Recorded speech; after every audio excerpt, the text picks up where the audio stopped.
সাবেক প্রধানমন্ত্রী শেখ হাসিনার তথ্য প্রযুক্তি বিষয়ক উপদেষ্টা ও তার ছেলে সজীব ওয়াজেদ জয়কে অপহরণ ও হত্যা চেষ্টা মামলায় দণ্ডপ্রাপ্ত দৈনিক আমার দেশ পত্রিকার সাবেক ভারপ্রাপ্ত সম্পাদক মাহমুদুর রহমানের জামিন মঞ্জুর করেছেন আদালত। বৃহস্পতিবার ঢাকা মহানগর দায়রা জজ শামস জগলুল হোসেনের আদালত তার জামিন মঞ্জুর করেন।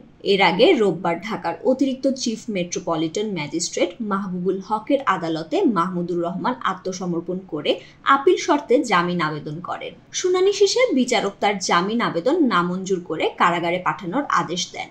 সজীব ওয়াজেদ জয়কে অপহরণ ও হত্যা চেষ্টা মামলায় গত বছরের 17 আগস্ট মাহমুদুর রহমান সহ 5 জনকে 7 বছর করে কারাদণ্ড দেন ঢাকার অতিরিক্ত চিফ মেট্রোপলিটন ম্যাজিস্ট্রেট। মামলায় সাজাপ্রাপ্ত অন্যরা হলেন সাংবাদিক শফিক রেহমান, জাতীয়তাবাদী সামাজিক সাংস্কৃতিক সংস্থার সহসভাপতি মোহাম্মদুল্লাহ মামুন, তার ছেলে রিজভী আহমেদ ও যুক্তরাষ্ট্র প্রবাসী ব্যবসায়ী মিজানুর রহমান ভুইয়া।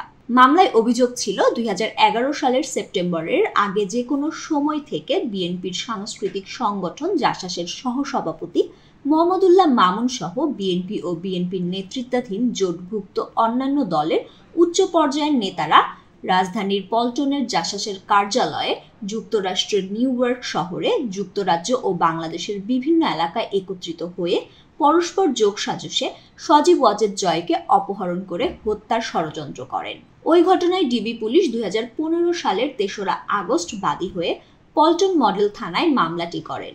গত শুক্রবার 5 বছর পর দেশে ফেরেন মাহমুদুর রহমান। আওয়ামী লীগ সরকারের আমলে তার বিরুদ্ধে সারা দেশে 124টি মামলা হয়। 2010 সালের জুনে প্রথম দফায় দৈনিক আমার দেশ বন্ধ করা সহ সম্পাদক মাহমুদুর রহমানকে আটক করা হয়।